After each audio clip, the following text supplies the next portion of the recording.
Welcome. I'm Martin Jarvis. Ghost and horror stories have always been part of our world, and we invite you to share in a few of these tales. Some you'll know, some you won't. I hope you enjoy the series. This is the first of our chilling tales, and a strangely frightening story it is, with even a moral lesson at its heart. You'll hear more quite soon. The story was written by W. Jacobs, a prolific teller of short tales to chill your blood.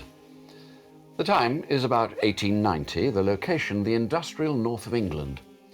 Factories abound, and most people have work. The British are masters of India, the British Raj, and many people make their lives and their fortunes out there. The British Army still has a strong presence on the Indian continent. Our heroes, if we can call them that, are the Whites, a simple family, not wealthy, but they're content with their lot in life, not too different from many families of today. The Whites live in a modest house, a house which we would now call Victorian. Mr. and Mrs. White had their only son, Herbert, late in life. In fact, he was almost certainly a surprise. Herbert is 24. He works in a nearby industrial factory. Mr. White is in his 60s, semi-retired, but he does odd jobs for local people. Mrs. White is a typically hard-working housewife of the day. They've saved for their old age, so though, as I said, certainly not well off, they have enough to get by. This is their story.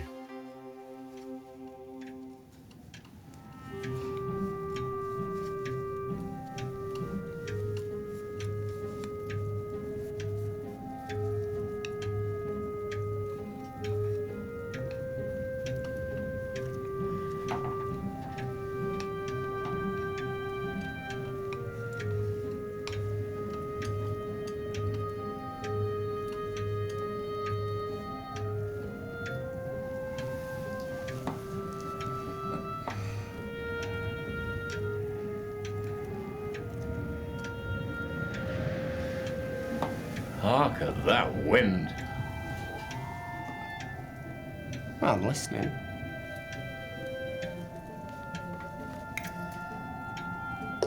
Check. I shouldn't think he'll come now.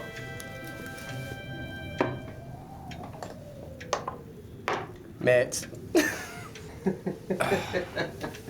That's the trouble with living so far out. No one wants to come to such an isolated place. Never mind, dear. You'll win the next game. Dad, look, I know I keep saying this, but why don't we get gas lighting? It's not like you can't afford it. Besides, your chest is about as good as Mother's knitting. Cheeky monkey. Yes, you are and all. And you know I don't want any of them newfangled things. Just like oil and candles, that's just fine. And my eyesight's very good, thank you very much, so set the pieces up again. Blow me, if that isn't him after all.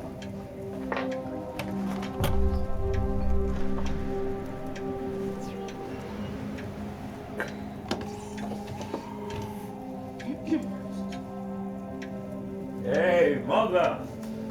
Herbert! This is my old friend, Sergeant Major Morris. 20 years he's been gone away in India. He was just a lad when he went away. Well, it doesn't seem to have done him much harm. You'll take a drop of whiskey, Sergeant Major, to ward off the chill of this awful night. Yes, of course he will.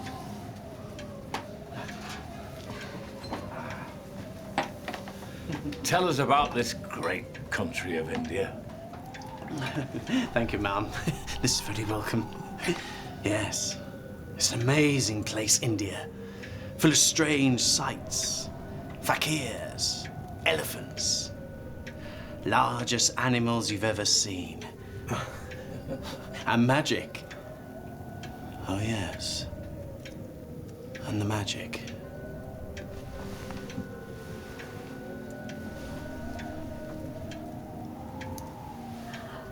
take this little thing.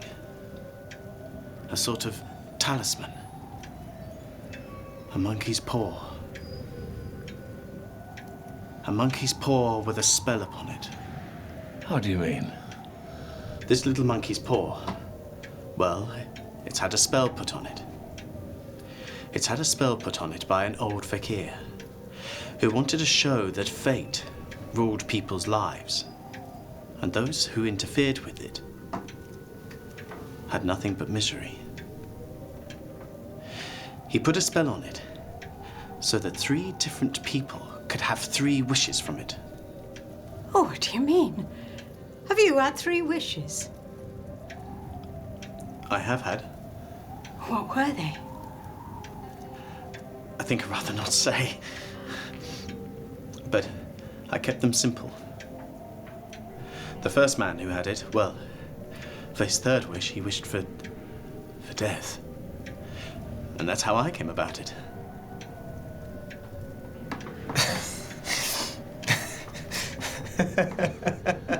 You've had your 3 wishes. What do you keep it for? Well, I suppose I had an idea that I might sell it, but I don't think so now. It's brought nothing but misery. Don't burn it! Better to let it burn. What did you do that for? Well, if you don't want it, I'll keep it. If you must keep it, then don't blame me for what happens. My advice is to pitch it into the fire again, where it belongs. What do I do with it? Hold it in your right hand and wish out loud. But I must warn you of the consequences. Well, you might wish for 4 pair of hands for me. I could do with the help. But I must warn you, if you're going to wish sensibly. Of course I will. Now, come on and have your supper. There's plenty to eat. Come on.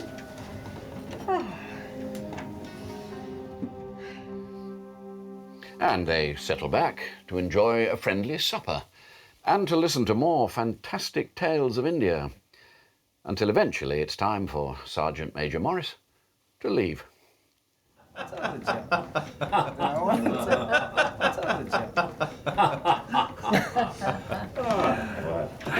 Well, my dear friend, remember what I said, and be careful with that damned monkey's paw. Oh, don't you worry, I will.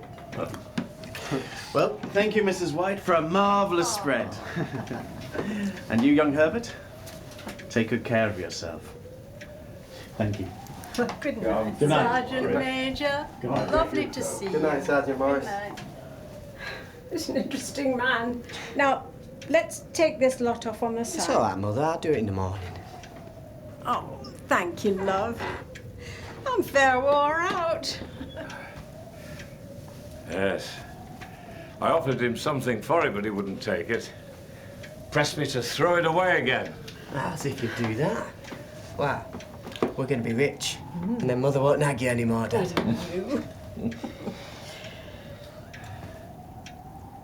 Go on. Go on, Dad, make a wish. I don't know what to wish for. Seems to me I have all I want. You'd be quite happy if the house were paid for, though, wouldn't you, Dad? Yes, son, you're quite right there. That would be a burden lifted.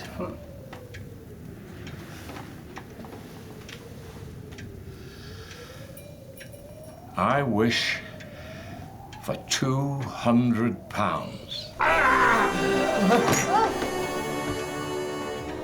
He moved. He moved. Twisted in my hand just like a snake.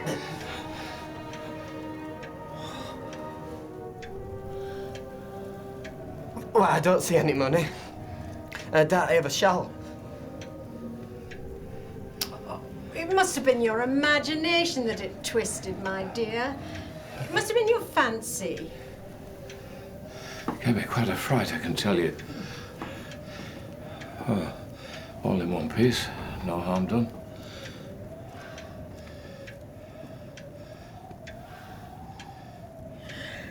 Well, it's time for you and I to go to bed. It's quite enough excitement for one night. Well, that was a disappointment. I expect you'll find the cash tied up in a big bag in the middle of your bed with a horrible monkey squatting on top of it.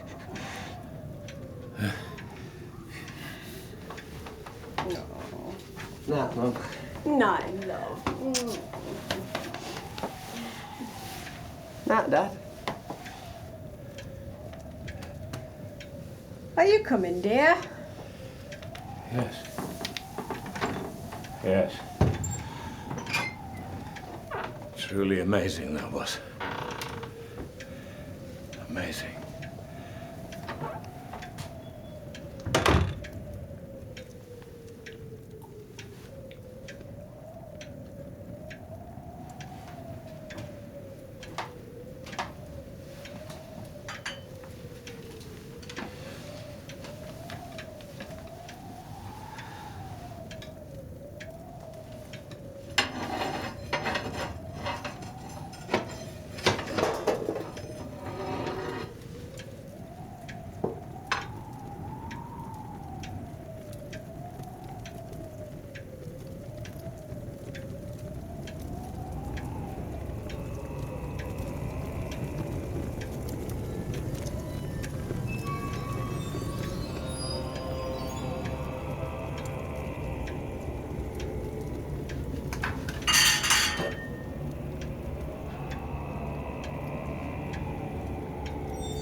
I wonder where our Herbert is. He'll not have much time to eat his sandwich. What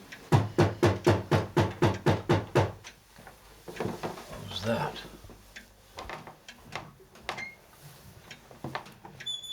I need to talk to you in a while. Well, Mother, it's Mr. Jackson, the foreman from Herbert's factory.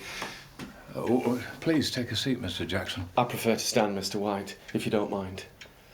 Oh, my God. It's Herbert, isn't it? Is he all right? Tell me he's all right. I'm afraid there's been an accident. Herbert seemed rather distracted this morning. He knows he has to be very vigilant. But, as I say, he wasn't his normal self and, well, he got caught in the machinery. Is he badly hurt? I'm so sorry. We turned the machine off as quick as we could, but it wasn't quick enough. He's not dead, is he? Oh, tell me he's not dead. I am so sorry. And so is the firm. It was a terrible accident, but not really the fault of the company. They will compensate you, of course. How much?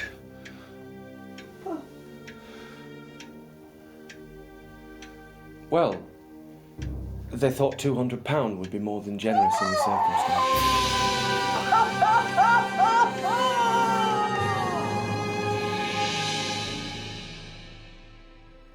The sad couple bury their only beloved son and return to their lives, humbled and disconsolate.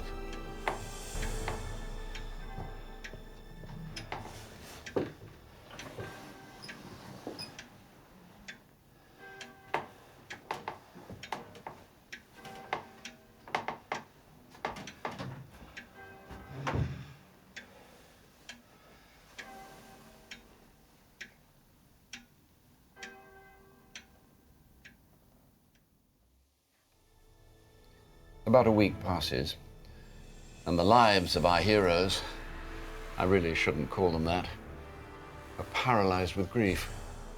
They're quite unable to resume any kind of normality.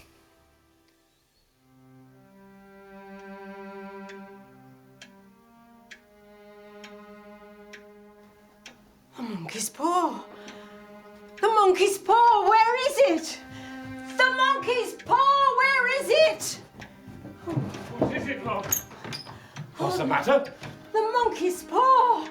Oh, why didn't I think of it before? What do you mean? Well, we've only had one wish. We've got two more. We can wish our boy alive again. Wasn't one wish enough? Have you gone mad, woman? It was just a terrible coincidence. There is no magic. We can make another wish. We can make him alive again. Get the paw. Oh, come on.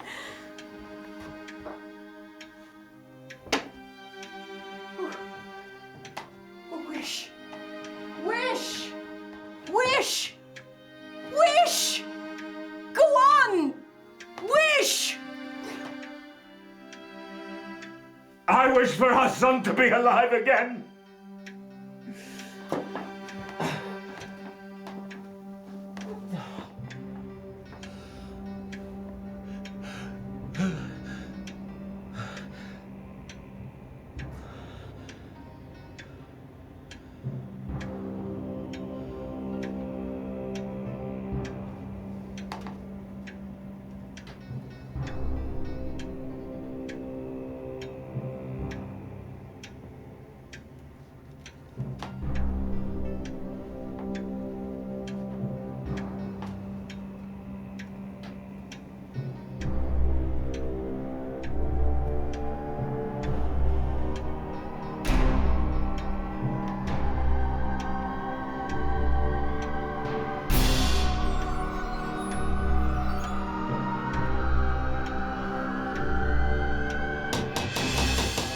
It's Herbert. I know it is. It's our son. It's nothing. You're imagining things. You're too upset. It's my son. I know it is. Let me go, you wretched man. You will not hold me back from him. Anna, think what you're doing. Don't let it in. Jackson said he was mutilated by the machine. Think what he might look like. For God's sake, don't let it in. They wouldn't even let us see him in his coffin. The lid was down when we got there. It won't be our Herbert. It won't be our son. You're afraid of your own son. Let me go. I'm coming, Herbert. I'm coming, my darling son. Oh,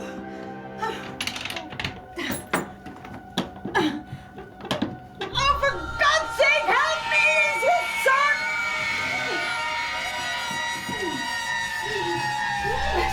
Herbert! Herbert! Herbert!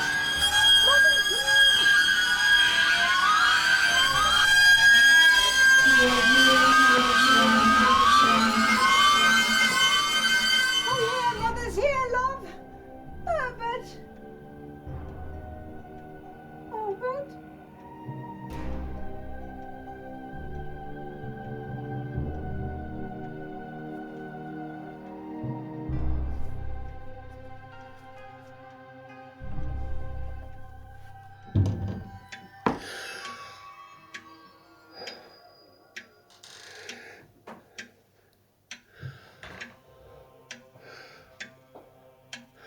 I'm sorry, love. I had to do it. It was the only thing to do.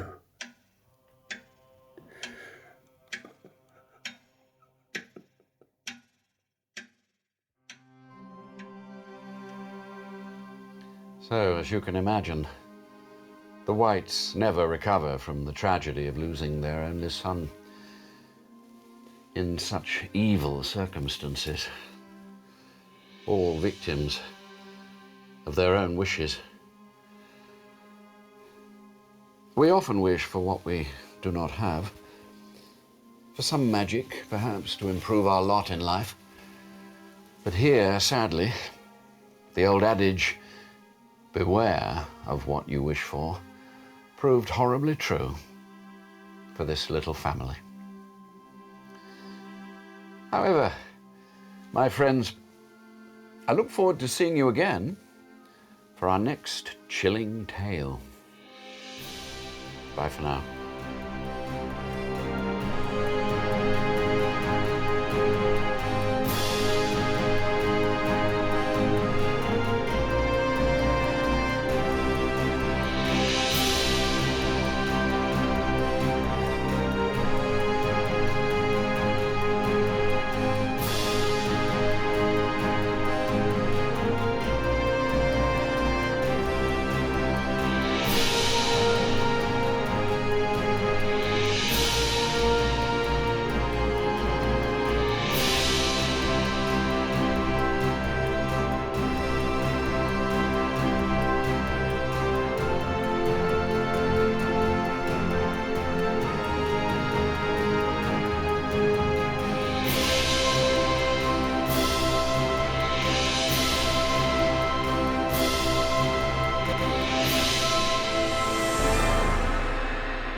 Our next chilling tale, The Telltale Heart, was published in 1843 and written by that great American writer, Edgar Allan Poe. The story tells of a young man driven to the point of insanity by his neighbor's vulture-like, staring eye. We might say our hero is suffering from OCD, obsessive-compulsive disorder, which finally drives him over the edge into total madness and murder. Here is his tragic story.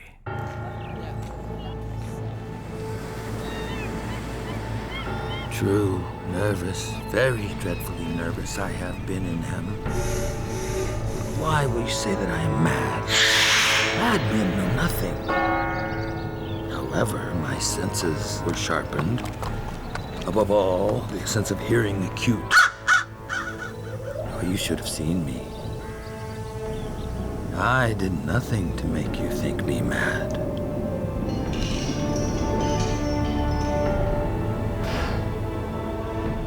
I heard all things in heaven and in earth. I heard many things in hell. It is impossible to say how the idea first entered my brain, but once conceived, it haunted me day and night. Object, there was none. Passion, there was none. I lived here. The old man's room was up the staircase. Mine was close by. I loved the old man. He had never wronged me. He had never given me insult. For his gold, I had no desire. I think it was his eye. Yes, I think it was this. He had the eye of a vulture, a pale blue eye with a film over it. Whenever it fell upon me, my blood ran cold. And so by degrees, very gradually, I made up my mind to take the life of the old man and thus rid myself of that eye forever. Now, this is the point. Fancy me mad. Madmen know nothing. But you should have seen me. You should have seen how wisely I proceeded, and with what caution, with what foresight, with what dissimulation I went to work. I was never kinder to the old man than during the whole week before I killed him.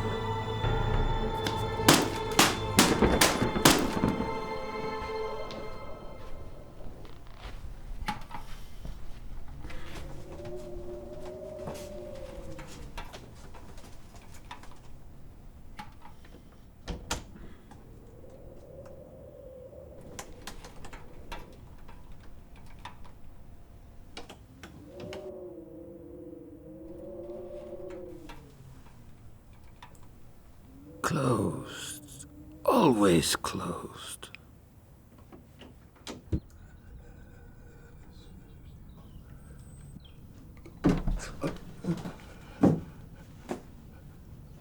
How are you, sir? And how did you pass the night, my good friend? Fine. Fine. Thank you. Good. Good, good. No untoward noises to disturb you then? No. No. Thank you.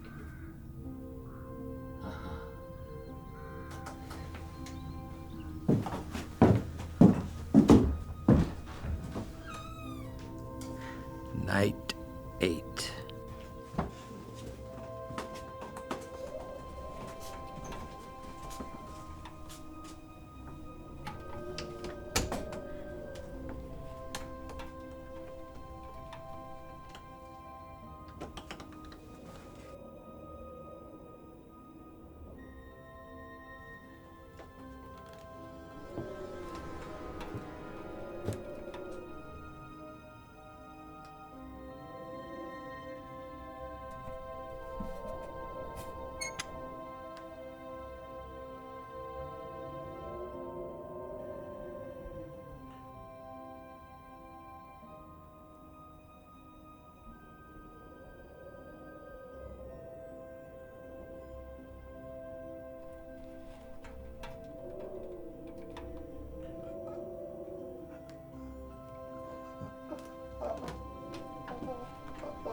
Who's there?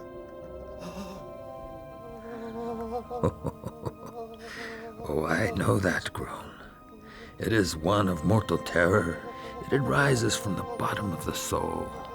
Now he is telling himself not to be afraid, telling himself it is only the wind in the chimney. But, my friend, it is death, death approaching.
Sir, one of your neighbors reported hearing a dreadful shriek coming from this house, and we're here to investigate. A cry, you say? I'm afraid that was me, officer. At times I have terrible dreams and I cry out in my sleep. We heard that there was an old man lodging here as well. Oh, yes, and my dear friend he is, but he's away in the country at the moment. Why don't you come in? Then you can see for yourself.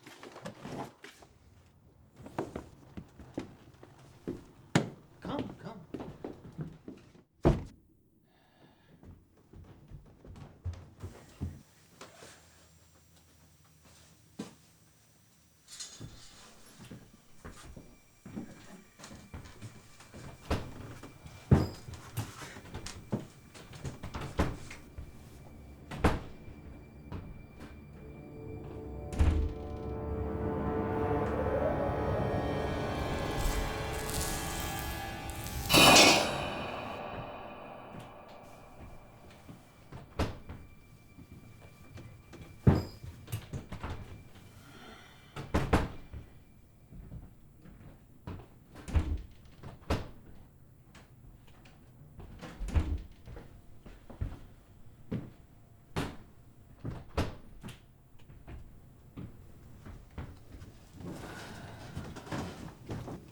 The old man's room is up here.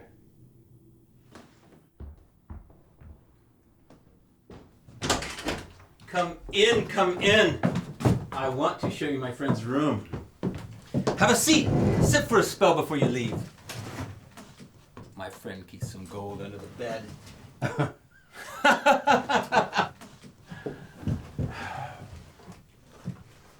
Now you are alone. Have you lived in the city long? Yes, well, about 3 years now. The city is such an interesting place. I grew up in the country and clerk here now. I moved there from the country too. Oh, well then you know! Ha! It certainly takes some getting used to, doesn't it? The city. It's almost like a living, breathing thing with a constant beating. Yes, you do hear it, don't you?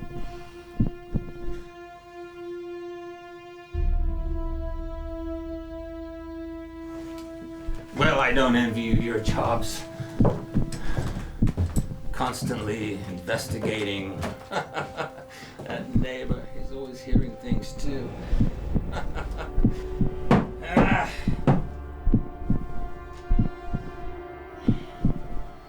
We'll leave you alone now. Oh, well, if you must go. Thank you for coming. Allow me to show you out.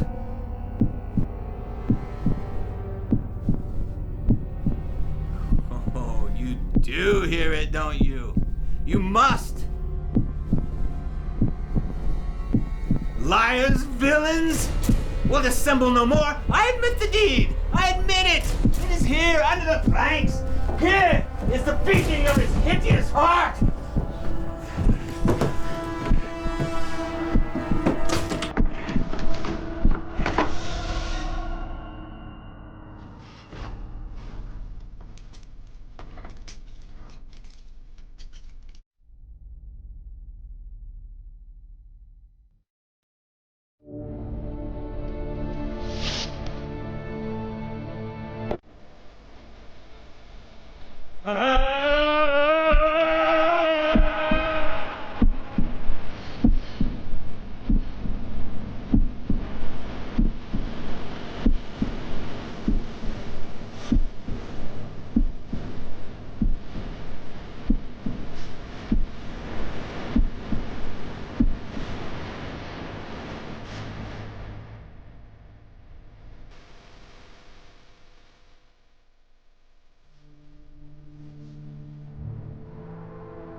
And now for a little female insanity and early feminism. The Yellow Wallpaper was written by Charlotte Perkins Gilman, an early pioneer of women's rights and freedom from a male-dominated world. Our heroine is keeping a diary of her confinement by her doctor husband, a cold and remote man, in a room dominated by some hideous yellow wallpaper, in the hope that it will cure her of her apparent emotional issues. Instead, the woman becomes completely hypnotized by the wallpaper and drifts into total madness.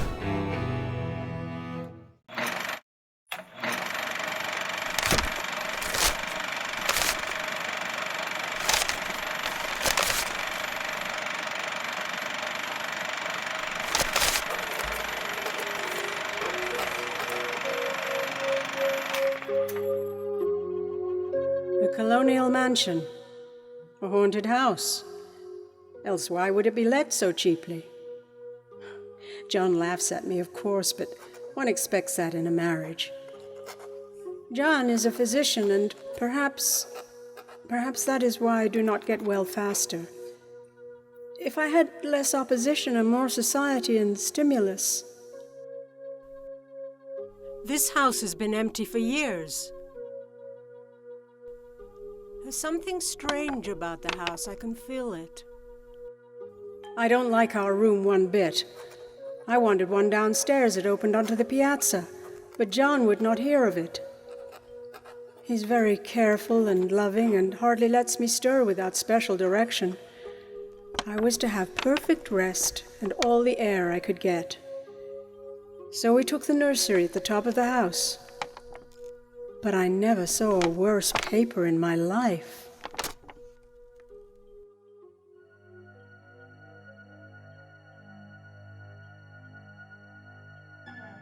We've been here 2 weeks now, and I haven't felt like writing before since that first day.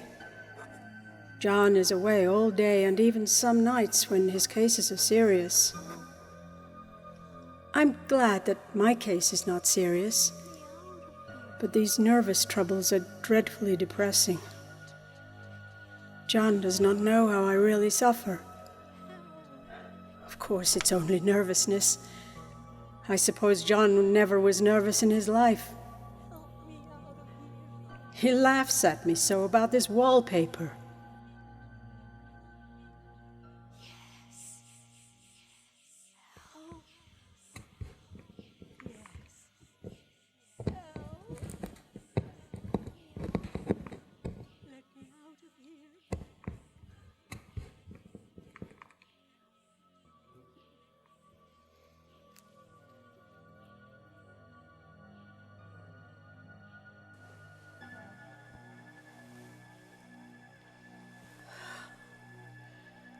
I used to lie awake as a child and get more terror and pleasure out of blank walls and furniture than most children could get in a toy store.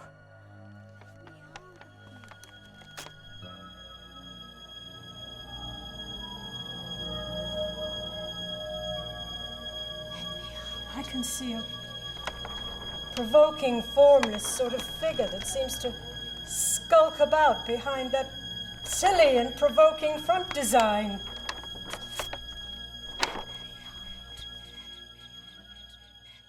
4th of July is over. John says if I do not pick up faster, he will send me to Dr. Weir Mitchell in the fall.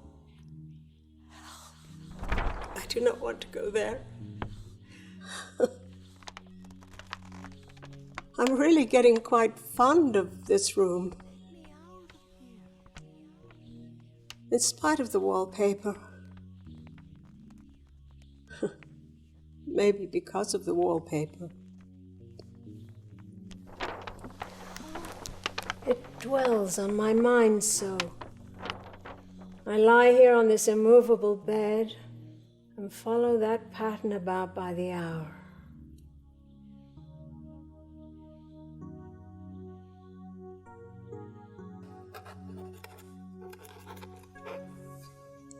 I don't know why I should write this, but I must say what I feel and think in some way.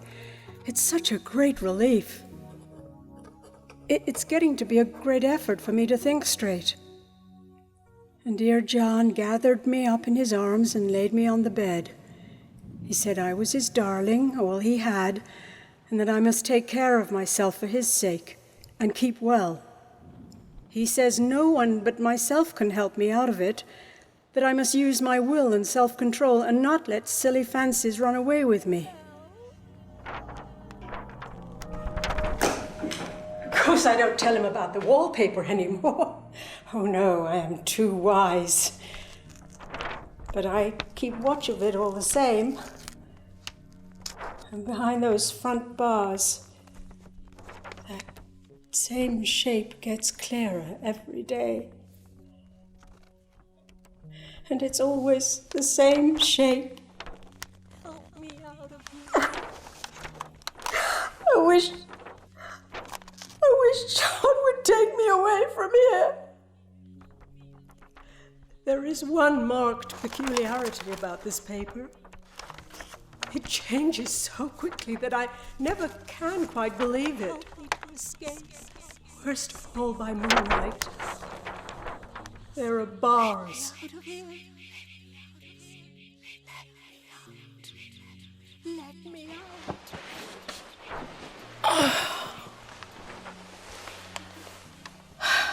I lie down a great deal, but I hardly ever sleep, and that cultivates deceit.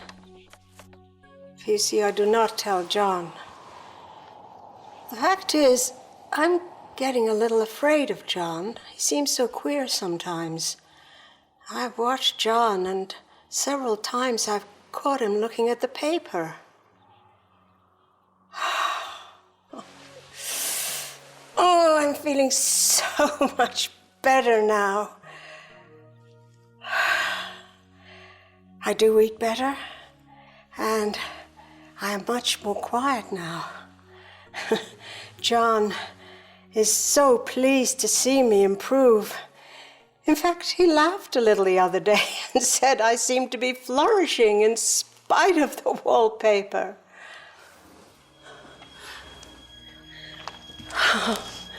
I don't want to leave now. There is just a week more, and I think that will be enough. I am feeling so much better. I don't sleep at all. But it's so interesting to watch developments. Let me out of here.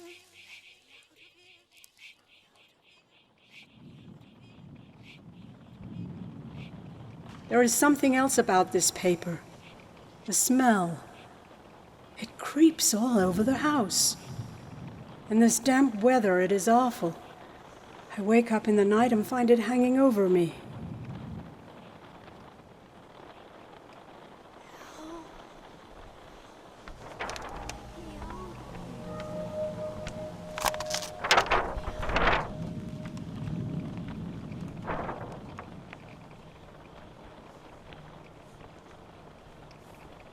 The front pattern moves. And no wonder. The woman behind shakes it.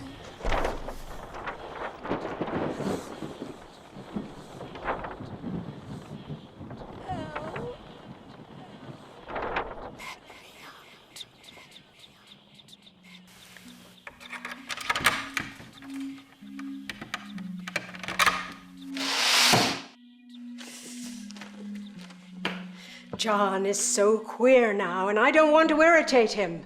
Besides, I don't want anyone getting that woman out of the paper but myself.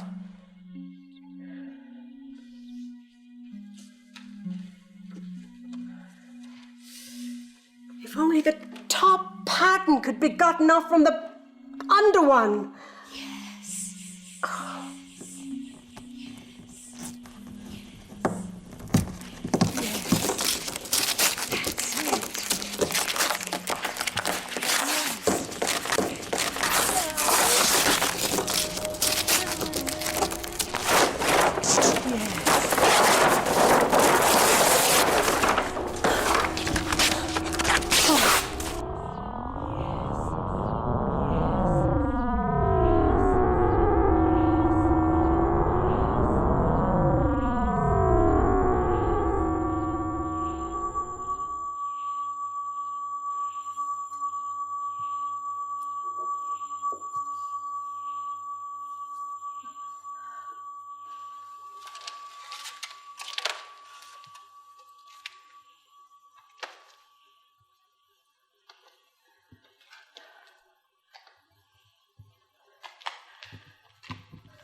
I suppose I shall have to get back behind the paper soon, but it's so pleasant to be walking in this great room as I please.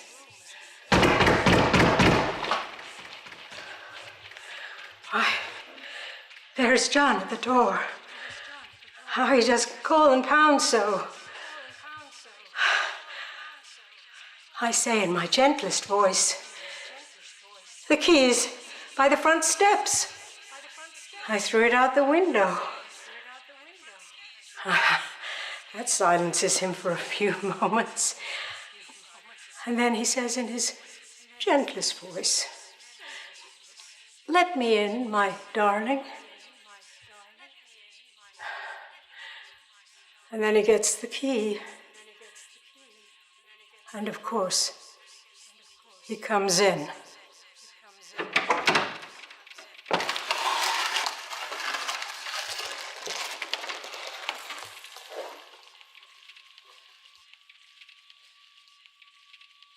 And I keep on creeping just the same. But I look at him over my shoulder and I say, "I've got out at last! And you can't put me back because I'm pulling off all the paper!"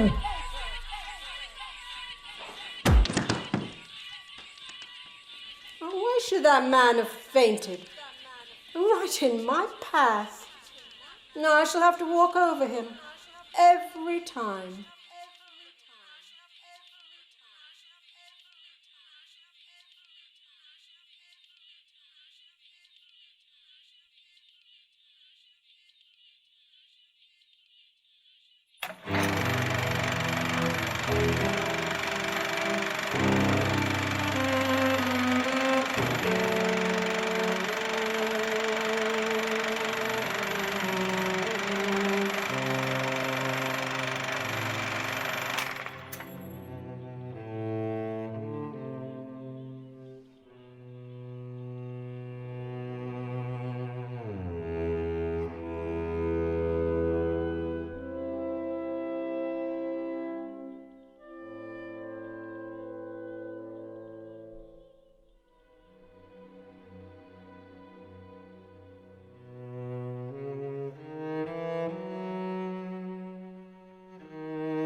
This next story is a little different.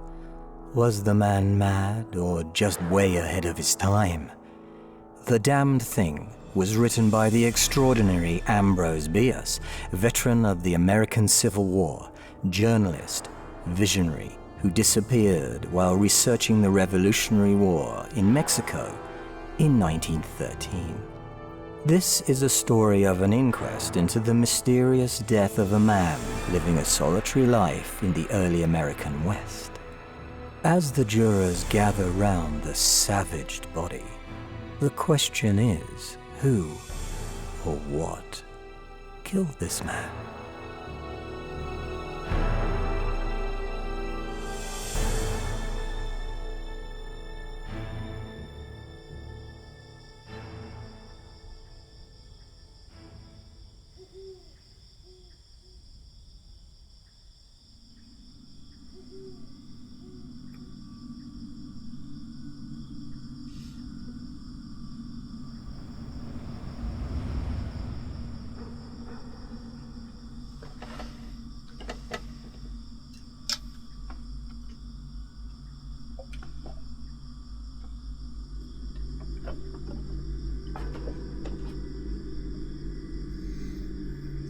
This.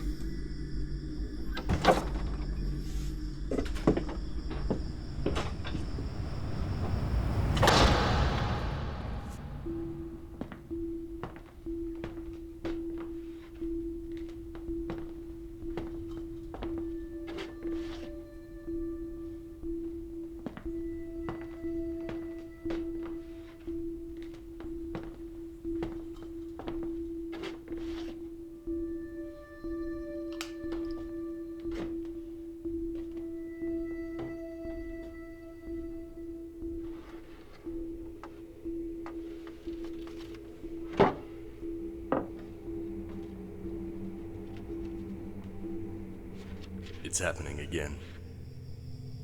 For another entire night, Buck barked furiously. Buck! Buck!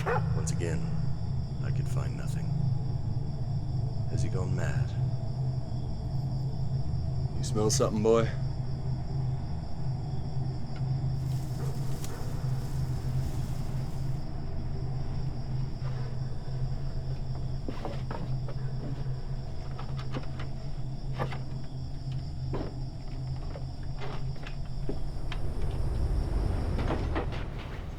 We have been expecting you. My apologies for keeping you, Coroner. I had to post my newspaper an account of what I suppose I'm called here to relate. The account differs, I suspect, from that which you will give here, under oath. That is as you please. I made a copy of the report I sent. It was not written as news, for it is incredible. Incredible, you say? That's nothing to you, sir. If I do also swear, it is true. We will now begin the inquest. Do you swear to tell the truth at this hearing before these jurors? I do. You knew the deceased, Hugh Morgan? I did. How did this happen? Your presence, I mean. I can stand it no longer. I've invited Harker to pass a few weeks with me. He has a level head. I can judge by his manner if he thinks me mad.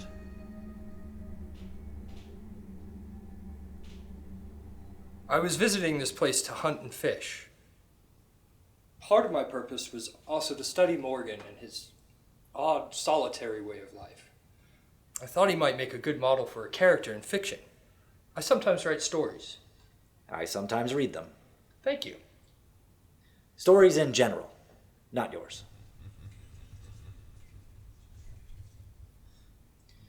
Relate the circumstances of this man's death. You may use any notes or memoranda as you please. It was just after dawn when we departed the cabin. We were hunting for grouse.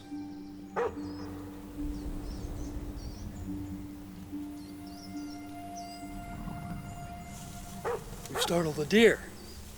Oh, I wish I'd brought a rifle.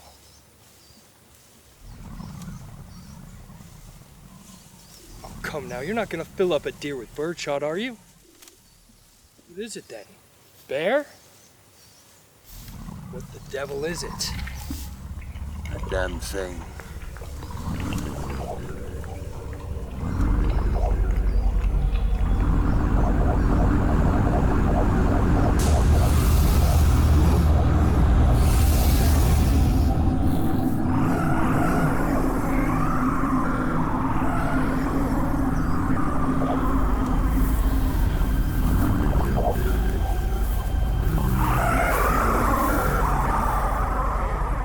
Before I could get to my feet and reach for my gun, I heard Morgan crying out in mortal agony.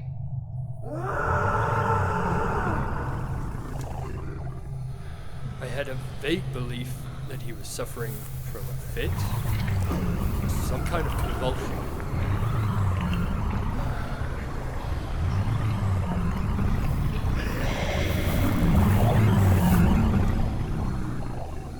May heaven spare me another sight like that. When I reached his side, he was down. Oh, my friend. He is dead.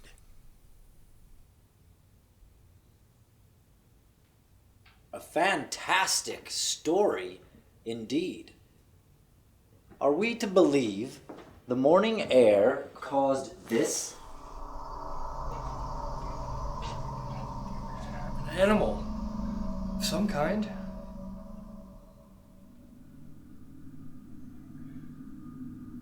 But you did not see anything attack him. None.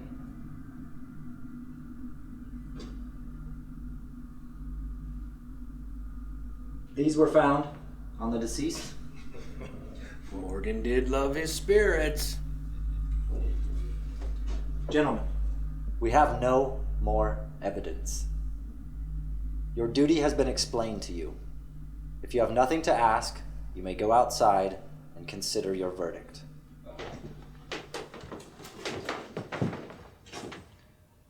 Do not leave town until this inquiry is complete. The book you have there. That's Morgan's diary, is it not? You seemed greatly interested in it when I was giving my testimony. May I see it? The public might be greatly The book will have no matter in this inquest.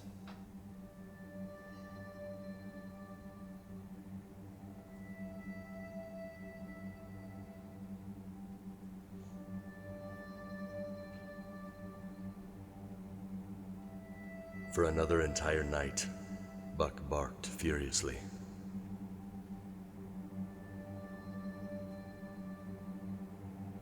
It has been about here again.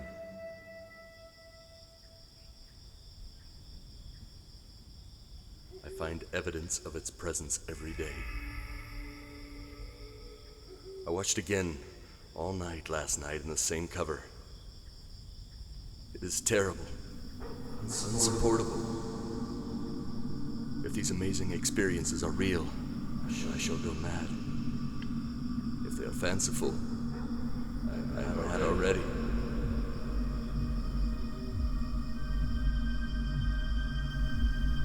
I shall not go away. You shall not drive me away. This is my house. My land. God hates a coward.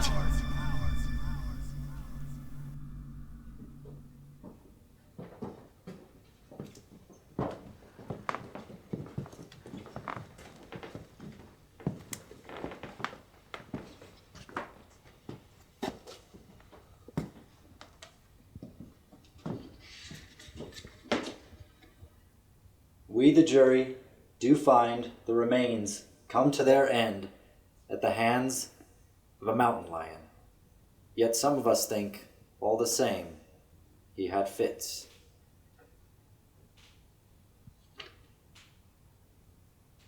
I have the solution of the mystery.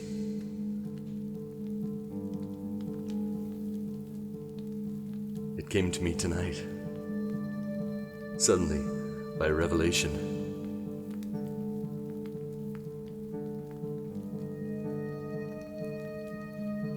How simple. How terribly simple. There are sounds we humans cannot hear.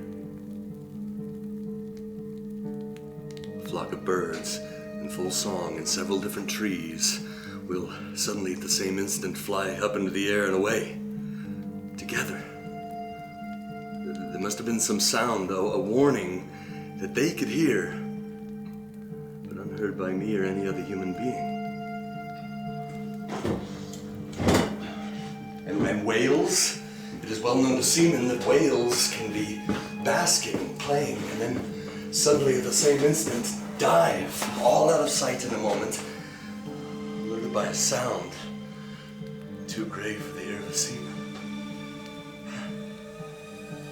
As it is with sounds, so it must be with colors. I'm not mad. There are colors we cannot see. And God help me, that damn thing is of such a color. Damned thing is of such a color.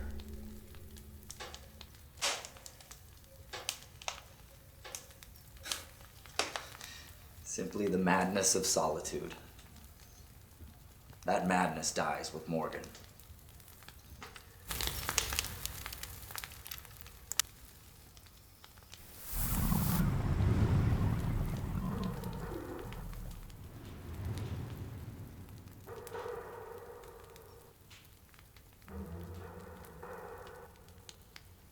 Hello?